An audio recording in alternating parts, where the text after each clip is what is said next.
Fico pip pip, ouais, ça vient de commencer. C'est les cités, ça prend pas la C. Gros, je vois tout comme Fico. Apparemment, il veut en découdre. Bah, tu connais Patrice, voilà, c'est une montagne, mon cher. Il t'a dit Maxime Larpe. Maxime Larpe. Et t'es resté dans les loges, t'es sorti par un trou de souris, même les vigiles de TPMP, ils savent pas comment t'as fait, gros. Tu nous as fait, pour le coup, tu nous as fait, toi qui aimes bien les magiciens, tu nous as fait une Garci mort. Déjà, sur le plateau, ça se voit que, je sais pas, il y a un truc qui a été dit dans l'oreillette, tu te chiais dessus. Mais là, non, ma gueule. Regarde, moi, je me suis déjà fait péter, me referais péter la gueule avec plaisir, mais rester enfermé comme ça, comme une... comme une grande... quand même. Je suis venu pour Maxime là. Frérot, là on est en train de faire une émission en direct, donc j'ai raté de faire du bruit s'il vous plaît les gars, merci. Attends, quitte. Voilà qu'il est pas serein. Ouais, attends, non mais je te le dis, il met pas de pression, c'est pas... Non mais je te le dis parce que t'es arrivé. La vie de ma mère, il est resté dans la loge avec Jean-Michel Maire et l'autre, là, comment il s'appelle Gilles Verdès. Et Gilles Verdès, il devait le réconforter. Il lui dire, non mais t'inquiète, tu sais, c'est des rageux, moi aussi ça m'est déjà arrivé, plein de problèmes avec des gens et tout. Et il... Non, c'est pas avec des coups de pression. Oh non, je préfère. Là, vous pouvez pas rentrer, là, c'est un truc de bâtiment privé. Non, mais on a bien compris, on a très bien. Non, mais juste, regarde. On a demandé de prévenir, frérot, Alumna, comme quand on est là. Il n'y a pas de problème, il sera juste mis au courant. C'est la pub, là. Non, mais vous savez très bien que vous pouvez pas rentrer comme ça, les gars. On va pas rentrer. On t'a dit de prévenir. On a mis depuis tout à l'heure. C'est quoi cette interview? Je l'ai pas vu. Ouais, avec Delormeau. Qu'est-ce qu'ils font? Ils ferment la porte. Non, parce que je sais qu'il a laissé la porte ouverte. Avec Mathieu Delormeau qui dit non mais calcule pas, c'est des rageux. C'est une galère quand même. Hein. Non les gars, la sécu elle a rien à voir. T'as vu, ils font leur travail. La sécu ils font leur travail les pauvres. On peut pas gazer ou quoi la sécu, ils sont en train de faire leur travail. Voilà, ils sont là pour protéger les victimes. Bah, il y a une victime qui est restée à l'intérieur. Hein. Malheureusement, eux, ils font ce qu'ils peuvent. On peut pas leur dire je sais pas quoi. Au bout d'un moment, ils font ça pour nourrir leur famille. Et ils se retrouvent en première ligne parce qu'il y a une grosse vécu. Les bâtards, ils ont dit que Jessie est venu le récupérer en Vespa. Vous êtes des gamins de ouf. Vous êtes des gamins. Essaye pas de m'endormir, moi. Tu me la fais pas, l'anglaise. Carteron était venu sur une dépanneuse, gros. Tête de ouais, mais t'es venu sur une dépanneuse. Face à Daniel Sam, c'était donc le... Ouais, c'est ça que je vois. Avec ses casquettes à l'envers à 40 ans, le mec il est en train de faire... Vous voulez que je mette la caméra en haut à gauche? Il allait loin, Patrice. C'est bon. En plus, tu sais très bien que eux, c'est tous des gros queutards.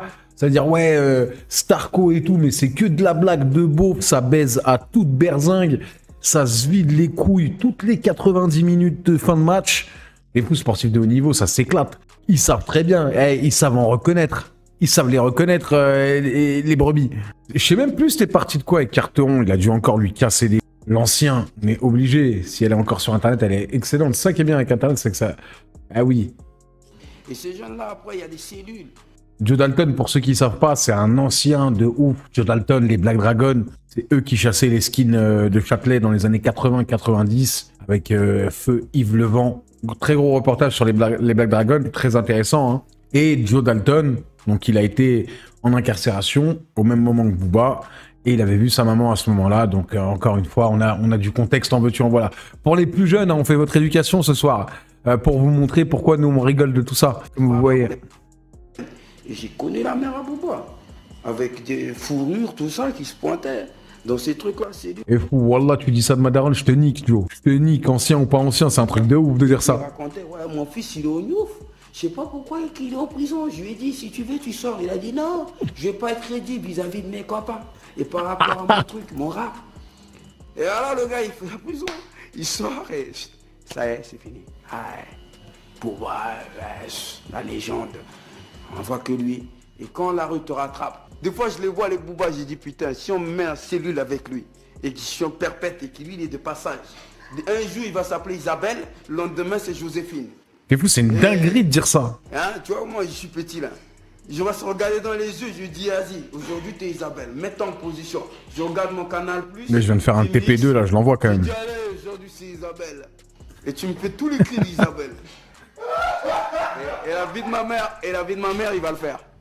Parce que je sais ce que c'est le regard de quelqu'un qui a pris perpète et qui tous les jours il fait des pompes sur un doigt. sur 2 doigts sur les angles, tellement que son corps est devenu sauvage. C'est fou, c'est une dinguerie de dire ça. Aujourd'hui, tu t'appelles Isabelle, gros. Quelqu'un qui m'a dit, ah ouais, ah oui, c'est vrai aussi. C'est lui, là, vraiment. La ceinture, elle est là, elle a fouetté comme jamais.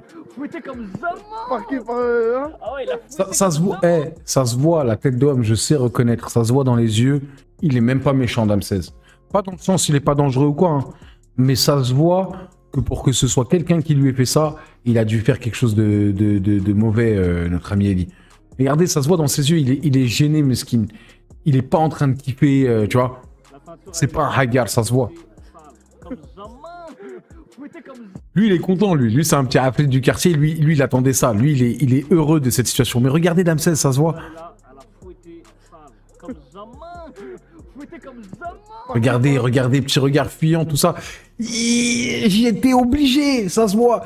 Ça se voit. En fait, c'est quelqu'un, ça se voit quand il perd son calme, il peut faire de la sauvagerie. Tu sais, quand il dit ça, l'autre, il dit ah ouais, putain, quand même, je l'ai fouetté avec sa propre ceinture et tout. T'as vu, c'est l'ancien et tout, c'est pas bien. Et il me fait penser, par exemple, à un mec comme La Flèche. La Flèche, ça se voit que c'est un vrai gentil. Mais, passé certaines limites, il ne se contrôle plus. Et là, je pense qu'il s'est pas contrôlé. Il est déçu d'avoir fait ça. Il est déçu d'avoir fait ça. Et Booba, là où il a été très fort, hein, parce que c'est le roi de la diversion, c'est l'autruche en chef. Évidemment, avant même qu'on mette n'importe quoi, tout de suite, il a été sur YouTube, etc. Enfin, sur son Instagram de l'époque, où il s'est montré, lui, blessé, avec un grand coup de ceinture dans la tête. Et c'était bien marrant, de ouf. Bon, les œufs, on va pas remettre les œufs. S'il aime les omelettes au sour, c'est son délire. Hein. Bah, comme on le voit, ça, je sais pas si ça a vraiment porté ses fruits, mais en tout cas, ce qui est fait est fait. Elle est géniale, cette photo, parce qu'elle est très maligne. C'est toute la communication de Booba. C'est-à-dire que là, même, il se foutait de la gueule de Zola quand Zola il était allé régler un contentieux dans un quartier. Mais c'est exactement la même technique. Hein. Sauf que bah, Zola, pour le coup, lui, il assume pour de vrai. Lui, il s'est fait fouetter comme jamais. T-shirt déchiré. Même, tu sais, c'est une dinguerie quand même. Tu sais, à ce moment-là, il a quand même, je crois, 37 ou 38 ans. Mettre sa casquette comme as. Prendre une photo avec... montrer la tête, c'est genre, ça, moi, je reviens de la guerre. Et... Non, c'est une dinguerie. Non, c'est une dinguerie, gros. Gros, cet homme-là m'étonnera toujours. Passe du coq à l'âne, toujours. Allez, dis-nous tout, Inès. Dis-nous tout, Inès. Comme jamais. Déjà, ça me dira aussi, c'est un athlète de ouf. C'est cette espèce de rahbounerie de Paname que je trouve très forte. Ce petit Slarvi là. Attention, hein, vous savez très bien que j'ai rien contre les homos, mais je sais qu'ils sont forts. En fait, ils sont fins. Il est fin, Sam. Quand il lui dit « t'as grandi trop vite », concrètement, ça veut dire quand t'étais jeune, en dessous de l'âge légal, tu faisais déjà la timpe. T'as grandi trop vite. T'as grandi trop vite. T'as grandi trop vite. T'as grandi trop vite. Mais qu'est-ce que ça veut dire, ça? Qu'est-ce que ça veut dire? T'avais quel âge quand tu commençais à faire tes conneries, Inès? T'as grandi trop vite. Voilà, Afrique. T'as grandi trop vite. Voilà, Afrique. T'as grandi trop vite. Voilà, Afrique. T'as grandi trop vite. Voilà, Afrique. T'as grandi trop vite. J'ai grandi trop vite. Je suis sortie très tôt dès l'âge de mes 15 ans. Je mentais à ma mère. Ma mère me dit j'ai grandi trop vite. Et t'entends derrière le... Je dois en parler. Ah mais les gars, le problème c'est que moi j'ai un radar. Vous croyez comment je fais pour aller voir les mêmes coins, les trucs? Moi aussi je suis un ziante, les gars, je vois tout. Bah, par exemple, Booba, bah, tout ce qui se dit entre guillemets, bah... Je sais pas si vous vous rendez compte le niveau de afritisme de Sam Zira. Tu vois, là où tonton Marcel il a rien réussi à obtenir de Dame 16 avec tous les ouais mais quasiment 9. Lui avec un t'as grandi trop vite. Il a ouvert la boîte de Pandore de la timperie sous l'âge légal. Je suis sorti en boîte à 15 ans. Ok, d'accord, continue. Moi, ça y est, je t'ai lancé, en fait. C'est quoi, c'est comme, tu sais, les trucs là que tu lances comme ça. Tu sais, une tronçonneuse, une fois qu'elle est lancée, ça y est, frère. Mais t'es fou, c'est un athlète de ouf, genre. Mais moi, faut que j'apprenne ça. Moi, c'est du journalisme de ouf quand je vous dis. C'est pas faux, je vais pas dire que c'est faux. Mais comment ça, Inès? Par exemple, Booba... bah, tout ce qui se dit entre guillemets, ben, c'est pas faux, je vais pas dire que c'est faux. Quand j'avais 17 ans, ouais, je côtoyais ce genre de personnes, donc je pense que ça m'a rendu en fait plus mature, en fait. Bah oui, c'est sûr.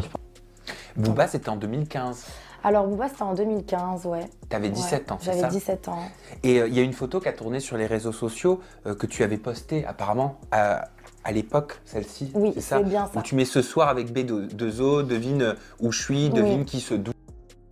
Et fou, elle est en l'air, elle a passé la soirée de sa vie à ce moment-là. C'est normal, on connaît, hein, tu viens showcase perdu dans une ville de campagne. Mais bon, il a touché, il a touché, il a touché. Contrairement à l'autre qui dit j'ai pas touché, j'ai pas touché. En fait, moi, ce qui m'intéresse sur le coup, c'est que par rapport à Lafouine, il a fait des rumeurs avec un très gros hacker de l'époque où ils étaient un petit peu en avance sur l'intelligence artificielle et où ils ont trafiqué des choses, où il a fait mener plus de 10 ans très difficiles à Lafouine. C'est pour ça que je trouve que j'ai pas respecté Lafouine quand justement Booba a commencé à le féliciter, etc. Quand il est revenu et que c'était indéniable aux yeux du public et que lui, tout de suite, pour moi, il aurait dû mettre clairement de la distance. Après, peut-être que c'est pour le coup de la maturité qu'on n'a pas encore. Moi, j'ai que 34 ans pour le coup. Mais je trouve que par rapport au préjudice qu'il a subi, et je parle même pas de sa carrière, je parle de sa fille, je parle de sa famille, de son entourage, parce que être passé pour un violeur et pour un pointeur pendant je sais pas combien de temps par un mec qui l'a vraiment fait, un mec qui a vraiment couché avec une gamine, de là pour la caméra, elle dit 17 ans, mais c'est pas ce qu'on raconte du côté de Metz, c'est quand il t'a lancé, l'autre, on savait très bien que voilà. Après, les radpis, leur argument, c'est que 17 ans, c'est la majorité sexuelle. Moi, mon argument, c'est que il avait 37 ans à ce moment-là, donc quand il avait 20 ans, elle avait 1 ou 2 ans, voire 0. En tout cas, je sais pas. Les gars, moi, honnêtement, dans le bénéfice du doute, j'ai toujours pensé que c'était une fois. Même en tant qu'ennemi, il y a des choses où on est obligé d'être objectif. Si c'est une fois, tu peux ne pas savoir l'âge. Mais arrête, il y a un moment où... en plus, elle le dit, t'es quelqu'un de très intelligent, de très gentil, bien intentionné. Machallah, on a presque envie de dire du bout des lèvres. Donc du coup, vous discutez. Donc si vous discutez, gros, en tout état de cause, en conscience totale, tu sais très bien quel âge elle a. Je vais pas cliquer sur le lien, la pastèque ou je sais pas quoi, parce que je sens que c'est un truc qui peut faire bugger mon ordi et j'ai quelques trucs qui traînent sur l'ordi en crypto-actif, donc on va éviter.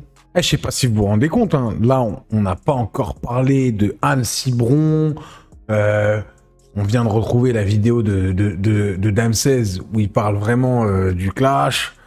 On n'a pas parlé d'Anne Cibron, on n'a pas parlé d'Uncut, des frères, les frères Abitbol qui étaient à démarche. On n'a pas parlé des mises à l'amende que Gims il lui a mis. On n'a même pas parlé de Rof. On n'a pas parlé de Maes, de Waouh. Les gars, je sais pas si vous vous rendez compte, rien que moi, sur un truc avec Fico TV, il y a 1h30 de résumé de notre clash. On n'a pas montré la vidéo de Lafouine, ça fait 1 heure déjà. Et vous imaginez bien que moi, demain, je me lève à 5h. On va pas passer 15 ans là-dessus non plus. Donc, je voulais choisir 2-3 petits moments de Nutella qu'on va regarder. Et on va s'arrêter là, s'il vous plaît. Parce que là, ça va trop loin. Là. Ouais, bah c'est moi, Damsez. De toute façon, j'ai même plus besoin de me présenter vu qu'on a fait à ma place. Bah, tu sais, dans le 9-3, voilà, casse-toi là-bas. C'est vrai qu'il est quand même venu bouffer des chibres du côté d'Aulnay-sous-Bois, du côté de Sevran, à maintes reprises. Hein. Le mec, il a voulu me salir dans toute la France, je sais pas pourquoi. Laquelle la vidéo de Rof ? Qu'est-ce que tu calcules, Damsez ? Je suis un ouf, moi, les gars, en parlant de mec du 9-3. Non, les gars. Valentin, il a laissé tout le 9 de I sous la tente. Il leur a fait une carte ronde. C'est Booba qui lui a dit, hein. C'est Booba qui lui a dit, on va se croiser, nanana. Et même, il a ramené 300 gars. T'as vu, arrêtez avec vos arguments. La guerre, c'est la guerre. T'as vu, je regardais encore une vidéo ce matin, là, quand c'est les cartels, les trucs, vous bandez fort. Le cartel, là, CJNJ, quand ils sont avec 250 trucs, hein, qu'est-ce qui empêche Booba d'avoir ramené 5000 personnes?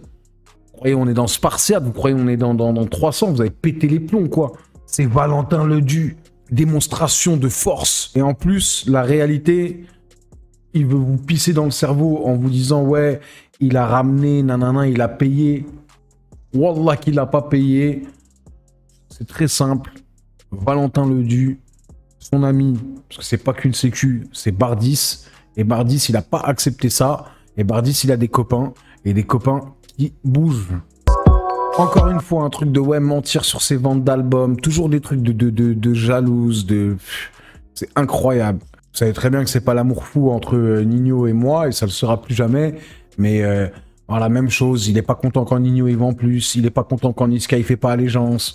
Je sais pas si vous... t'as vu, hein, parole de vrai alcoolique dégustateur. Les gars, je sais pas si vous avez déjà bu du DUC, mais c'est quand même de la pisse. Hein. C'est quand même de la pisse. Pour le coup... c'est vraiment de la piquette, hein, de ouf. Hein. C'est vraiment de la merde. Voilà, vous voyez des phrases, ouais, on te veut aucun mal, on est là pour le show. Bah dans ce cas-là, sors de ta putain de loge, arrête de te chier dessus. Voilà, Meskin SDM, la petite Elia, la sioniste, ils étaient tous bloqués. Sicario qui s'est fait courser par Maes, qui s'est fait éclater sa gueule. Ils étaient tous dans la loge, en panique. Mais tu sais que c'est un délire quand même d'être là, dans une loge, entre trompettes. T'as vu, en fait, là, tu sais que tu peux pas sortir de la loge. Ça veut dire que t'es là, en fait, t'es une trompette. Tu regardes Booba, Booba, il te regarde. Ouais, t'inquiète, ça va passer. Là, on doit juste attendre que la police elle vienne. Ils vont nous escorter tranquille jusqu'à dehors. Ça va bien se passer. Vous prenez pas la tête. Demain matin, on est au petit-déj. Et après, au calme, on va recommencer à faire des albums et tout. Toi, SD, t'en es où dans ton album? T'as bientôt fini? Qu'est-ce que vous voulez qu'on dise de plus? Finalement, Booba arrive dans un van protégé par un cordon d'une trentaine de CRS. Donc, t'as quelqu'un qui fait le voyou notoire, qui promet une gifle au jeune Valentin Ledur, qui est un artiste de rap émérite. Et lui, Valentin, vient pour le coup avec 30 personnes de son entourage, qui est l'entourage de Bardis. Et le bourreau en question finit escorté dans un van avec un cordon d'une trentaine de CRS. Wesh Joulette, il a fait l'effet d'un marée un peu, tu vois. Il est en pétard là. C'est sorti le 11 septembre, une date mythique. Et ça se voit sous bonnet, t'as tout compris, ça se voit, il fait froid dehors, mais wallah, il le mange à main nue. C'était la première fois qu'on clashait. Il a grave envie d'en découdre. Ouvertement. Il souhaite en découdre. Voilà, lui il nie parce qu'il est né pour nier, c'est un mec qui nie tout le temps, il est comme ça, c'est un faux cul. Il dit que Wesh Morel c'est pas pour moi, mais à d'autres il dit que c'est pour moi et devant le public il dit que c'est pas pour moi.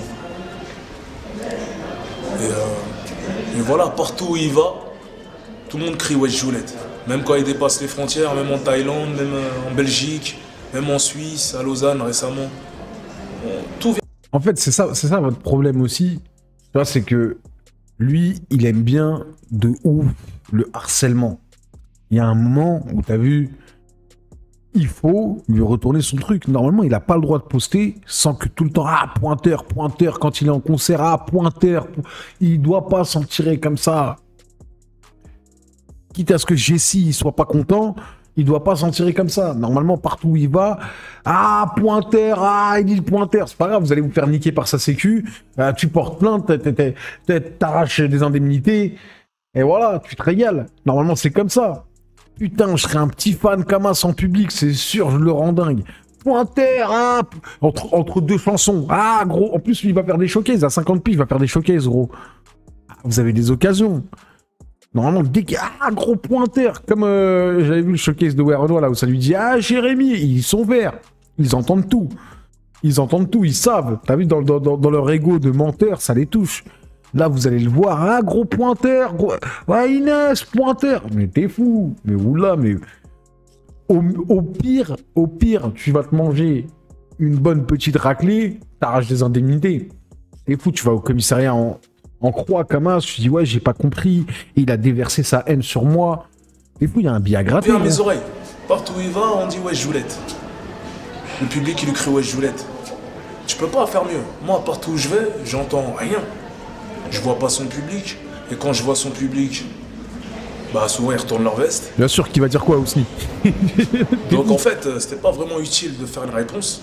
Moi je l'ai fait. La tête de Maras, tu vas en U au Comico. Tu vas Kamas, si tu blétrons un peu, on te parle, tu réponds hop, Si l'inspecteur, il hausse le ton, tu trembles, t'as capté, genre t'es encore en post-traumatique. Ouais, Kiki, donc qu'est-ce qui s'est passé ce soir-là là? Pourquoi est-ce qu'ils vous ont tabassé? Je dis, bah, je sais pas, je comprends pas. J'étais en train d'apprécier le concert, j'ai payé ma place comme tout le monde. Et d'un coup, il a sauté dans la foule, ils m'ont sauté dessus et ils m'ont pas lâché, ils m'ont tabassé. Ah ouais, tu te régales, gros. Voilà, c'est beaucoup plus fort que toutes les réponses qu'il y a eu. Exactement. Lui, on en envoyé 2, j'en ai envoyé une. Partout où il va, il l'entend toujours. C'est fou, tu restes Kamas un peu sur le tech, tu sais, un peu en Kaiser Soze, tu vois. Donc, qu'est-ce qui s'est passé ce jour-là? Oh, je te parle. Oh, je suis allé au concert de Booba avec ma copine. Parce qu'elle est fan de lui. Et j'ai crié son prénom parce que je voulais avoir de la proximité. J'ai dit Ellie, bête de rappeur. Gros pointeur. Ellie, bête de rappeur. Gros pointeur. Et je crois qu'il y a eu une incompréhension.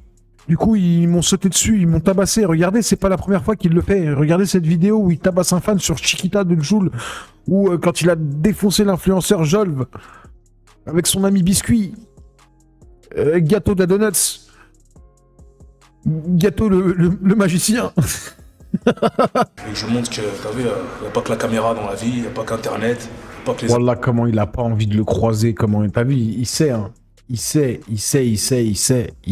le Robendero. T'es fou, il a pas du tout envie de le croiser, les gars. La tête de Wam, chat, moi je mets un billet de fou, il a pas du tout envie de le croiser. D'ailleurs, une fois, sur les Champs-Élysées, il est encore une fois resté bloqué dans une boîte de nuit. Hein. Tout Paris connaît cette histoire. Parce que Monsieur Husni, il était en route. Et Monsieur Eli Kakou, ah ouais, hein, il avait pas du tout envie de cette fumée. Comme disent les Américains, he didn't want the smoke, bro. Les internautes, il n'y a pas que les commentaires, il n'y a pas que tout ça dans la vie. Tu vois, moi je suis dans le réel, j'ai grandi dans le réel, frère. Lui, c'est un gangster virtuel, voilà, tout ça. Mais je sais que ça lui plaît parce que ça le met en valeur, tu vois. Mais faut savoir un truc, c'est que pour moi, lui, bah, il peut pas s'asseoir à notre table. Les vrais bonhommes, on sait que Booba, il s'assoit pas à notre table. Voilà, c'est là que j'attendais. Voilà. Il parle aux zoulettes, il parle aux gens qui sont un peu comme lui. Regardez, la plupart de ses fans, c'est des mecs comme lui, hein, qu'on vous regardez bien. Eh gros, t'as vu Ousni, on aime bien, on respecte et tout, mais laisse Jesse tranquille, tu vois. Jesse, il a rien demandé. T'as vu, on respecte, on aime la carrière, on aime le bonhomme et tout, mais laissons les fans là où ils sont, parce que Jesse, il a rien demandé. Jesse, à la base, il était un petit peu dans le métal, tu vois, et puis après, il a devenu fan. T'as vu, Ousni. Mais Missa Mal, là, que vous voyez là, et c'est vraiment YouTube qui... est clairement l'une des meilleures amies de Booba. Hein. Elle a fait... Est-ce qu'il n'y a pas une... Celle qui est là, elle a fait plein de couvertures avec lui, plein de trucs dans ses clips. Là, il essaye de la descendre, etc. C'est une femme qui est très intelligente, qui a fait beaucoup de choses. Alors, elle fait du OnlyFans, du mime, etc. En même temps, est-ce que le vrai débat philosophique, c'est est-ce qu'il faut blâmer les créatrices de contenu ou les gros dégueulasses qui envoient des $50 pour sur leur yep? C'est ça la vraie question. Et bizarrement, depuis qu'elle a parlé, elle a reçu des menaces énormes. Mais bizarrement, si elle était pas crédible et tout, t'as vu un fou du bus, on le laisse parler. Mais elle, pourquoi elle reçoit des menaces? Pourquoi est-ce qu'on essaye de la décrédibiliser? En fait, quand il y a un phénomène qui veut décrédibiliser quelqu'un, c'est bien que la personne est crédible. Donc, très bizarre cette histoire. Une expertise de la barrière. Sorry, brother, hein. Bon, je vous explique la famille. Voilà. Là, il y a eu des rendez-vous à cette barrière. Vous pourrez venir prendre des photos plus tard. On a Emirates Hill, il y a les gens qui rentrent. Voilà. J'ai dit Emirates Hill. Donc là, il y a les gens qui rentrent. Copains comme cochons. Et là, il y a la barrière. Et là, il y a pas. Et là, il y a personne. Il y a personne. On est à 21h47 exactement. Donc déjà, même si, allez, admettons qu'il y avait personne, comment est-ce que tu peux venir à une barrière à Dubaï, dans une résidence comme Emirates Hill, qui est l'une des résidences les plus surveillées de Dubaï, parce qu'il y a des vrais gens fortunés dedans. On parle de patrons qui ont les plus grosses sociétés du monde, et tu crois que tu vas venir faire du boucan à une barrière, c'est de la provocation qui n'a aucun sens. Par contre, de l'autre côté, Maes ou encore le rappeur obèse Sadek a donné des rendez-vous à 2 endroits différents. Moi, par exemple, je suis allé jusqu'au Five Palm Jumeirah, où il était résident, Et on l'a jamais vu alors qu'il suffisait de monter 2 étages. Et là, il aurait pu faire tout le boucan qu'il voulait et j'aurais été prêt à aller en incarcération, etc. Et de l'autre côté, il y a eu des rendez-vous sportifs qui ont été donnés. Parce que monsieur aime bien parler d'octogone, monsieur aime bien parler de boxe. À la gym Binous, il y a un magnifique octogone dans lequel s'est déjà entraîné Khamzat Chimaev. Donc ne serait-ce que pour le prestige, t'aurais pu venir te rouler par terre. Et il est tout à fait possible de rentrer dans cet octogone sans qu'aucune plainte ne soit déposée. Tout ça pour dire que franchement, c'est de la rigolade, mais est-ce qu'on a le bateau? C'est qui t'a fait rentrer dans le bateau? Tu vois là, c'est pas moi qui t'ai fait rentrer en VIP. On est en VIP nous, ma gueule. Wesh, alors. Voilà, direct, ta mère. Hey, Enade, bon anniversaire, c'est pas. De quoi? Enade, bon anniversaire, c'est pas oublier, bon anniversaire, c'est. Attends, j'ai pas entendu. Enade, bon anniversaire, c'est pas oublier, bon anniversaire. Hey, Enade, bon anniversaire, c'est pas oublier, bon anniversaire. Hey, Enade, bon anniversaire, c'est pas oublier, bon. Hey, Enade, bon anniversaire, c'est pas oublier. Les gars, je peux plus, moi. Je peux pas. Franchement, ça y est, on va pas faire 4 heures de live. Si vous voulez pas comprendre qu'on est sur la plus grosse escroquerie de tous les temps, qu'est-ce que vous voulez que je te dise? On va se quitter sur ce joli morceau de La Fouine. Beta, oméga, oméga, beta, asba, cours plus vite que Saint-Paul, Saïd Aoueta. Il l'a fait courir devant son hôtel à Miami. Hein. Elle est magnifique, la vidéo. On peut la regarder pour rigoler, mais... Ouais. Ah, vous êtes bon, chat. Hein. Ça se voit qu'il y a des anciens. Hein. T'es fou, t'as voulu clasher SCMK, t'es dans la merde. Je connais le premier couplet, il explique qu'il est légitime, que c'est pas... T'as capté? Parce qu'il avait été raciste avec eux en disant... les N-words se font... Ah bah oui, je veux pas sauter les gars, attention, hein, j'ai les nouveaux codes. Les N-words se font déclasser par Pokora, Diams et Cynic. Mettre Diams et Cynic dans le même lot que Pokora, c'était quand même du racisme anti-blanc notoire. Je sais pas ce que Jesse il en a pensé lui, mais pas cool. Après, il t'a mis un tarif dans ta mère. Oh là là là là. Oh, Lucie, elle a dû le sentir passer le tarif qu'il t'a mis. Ouais, parce que pour quelqu'un qui n'aimait pas la télé-réalité en tout genre et autres, etc., c'est... Booba, il a quand même participé à la Star Academy. Ça, faut pas l'oublier aussi.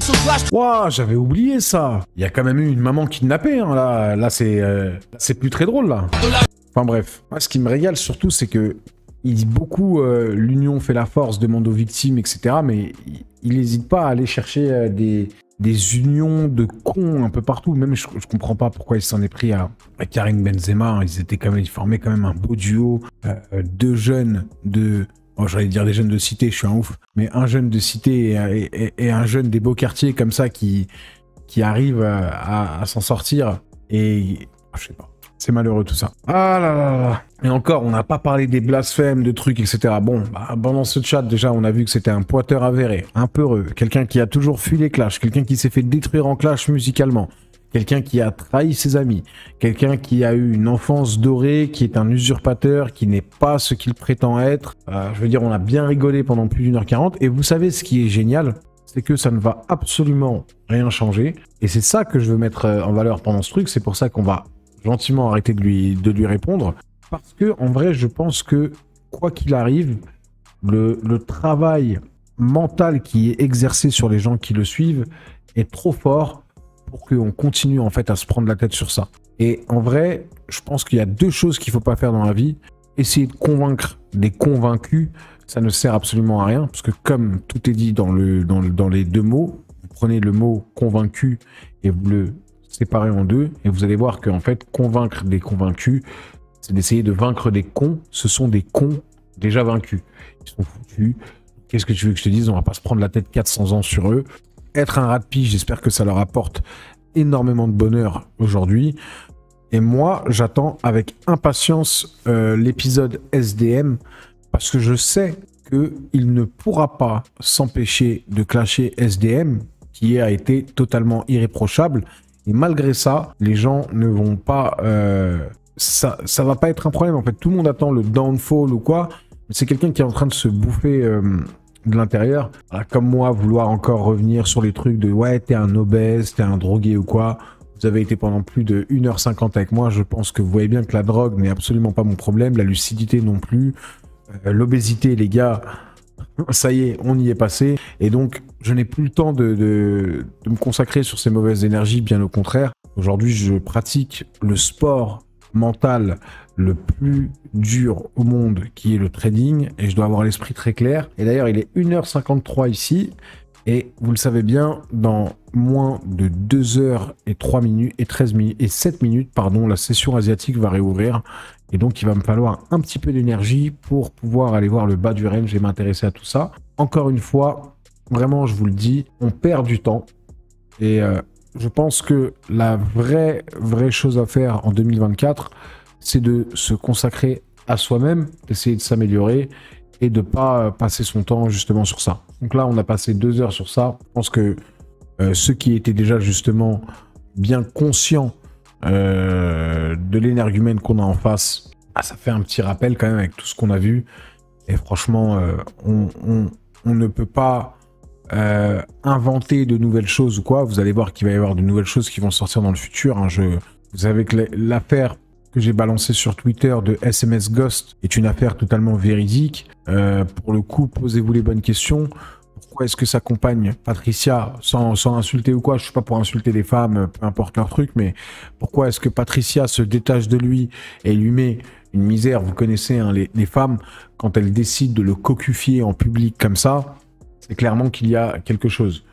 Non, j'ai pas parlé de Mala parce que Mala n'a rien à voir dans ça. Et je pense qu'il a assez souffert de leur relation.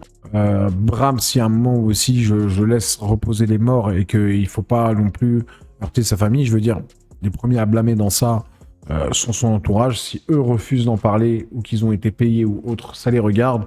Et à un moment, on va pas se prendre la tête sur ça. Moi, niveau son, franchement, je vous dis la vérité, les amis, je pense pas vraiment à refaire du son. Des fois, hein, j'ai envie, j'ai pas mal de trucs qui traînent dans mes téléphones et en même temps, je me dis que j'ai pas envie de sortir des trucs qui sont vieux. Donc, je sais pas. Peut-être que je retournerai en studio bientôt. Vous savez que va faire plus de 10 mois que j'ai pas touché un stylo, que j'ai pas écrit une seule rime. Donc, si jamais je vois que je suis encore performant, peut-être que j'enverrai les sons. Mais par contre, je pense qu'il n'y aura de toute façon plus jamais d'album, quoi. L'extrait que tu as mis sur Twitter était lourd, merci beaucoup. Je pense qu'en même temps, malheureusement, dans la période nauséabonde du rap français dans laquelle on est, c'est-à-dire que tous les derniers projets, sans forcément citer des noms, il n'y a absolument rien qui m'a touché. Il n'y a absolument rien qui m'a fait quelque chose. Franchement, on est nul. Là, en ce moment, c'est très nul, le rap français. On est au niveau 0. On est au niveau 333 de la plateforme où il n'y a absolument plus rien à manger. Pour ceux qui ont la référence du film espagnol, il n'y a plus rien à bouffer dans le rap français en ce moment.